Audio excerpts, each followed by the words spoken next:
Hello everyone, I welcome you all to my lecture on belt friction. In the previous chapter, we have seen that whenever a rope or a string passes over a smooth pulley, then the tension on both the sides is equal. But in real, no pulley is perfectly smooth, so all the pulleys are rough pulleys. So whenever a flexible member like a string or a rope passes over a rough pulley, then frictional forces are developed on the contact surfaces. So because of the frictional forces, the tension on both the sides will not be equal. The belt friction is used to carry the power from the driving to the driven shaft. Here, because of the friction between these two contact surfaces, the power is transmitted from the driving pulley to the belt. And because of the friction between these two contact surfaces, the power is delivered to the driven pulley by the belt. And the second application is the band brake. So here in the band brake, when we apply the brake, there is a friction between the belt and the brake drum.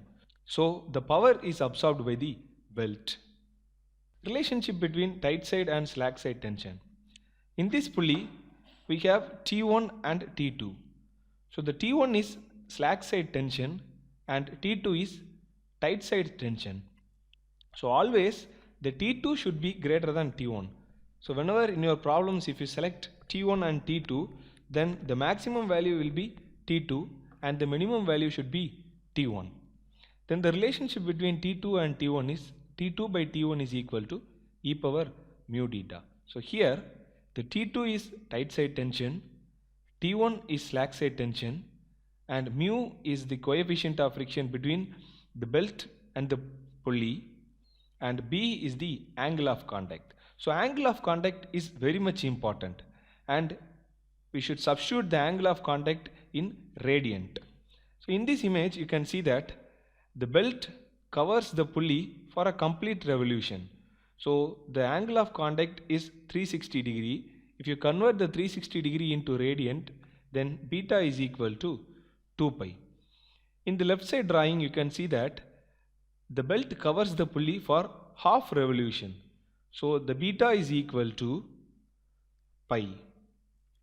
And in the right side drawing you can see that the belt covers the pulley for 2 complete revolution. So the beta is equal to 2 into 2 pi, that is equal to 4 pi. Then we can calculate the power transmitted by the belt using this equation. So here the P is the power transmitted, T2 is the tight side tension in Newton, and T1 is the slack side tension in Newton. The V is velocity. So V can be calculated using this equation.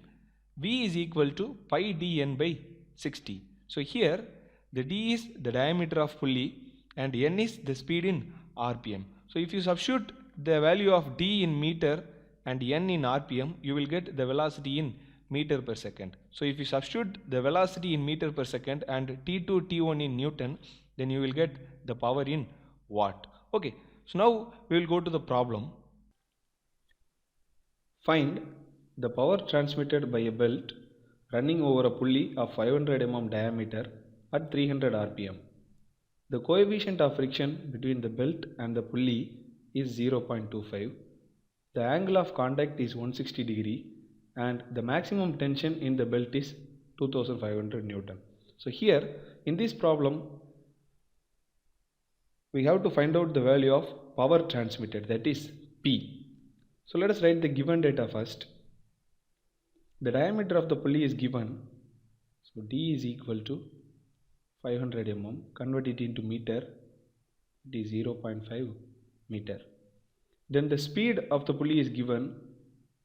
N is equal to 300 rpm.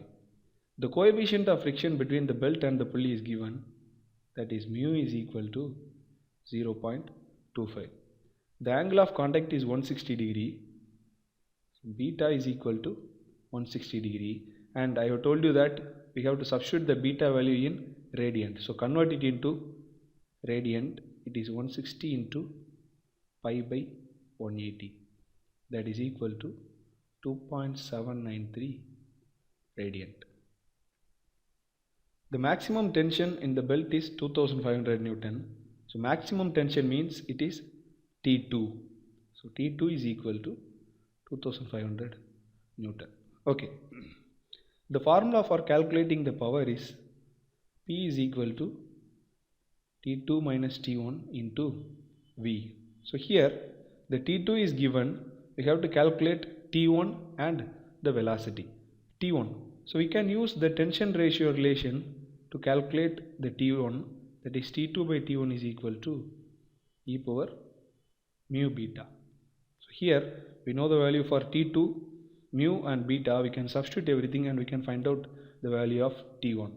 So it is 2500 divided by T1 is equal to e power 0.25 into beta in radians is 2.793.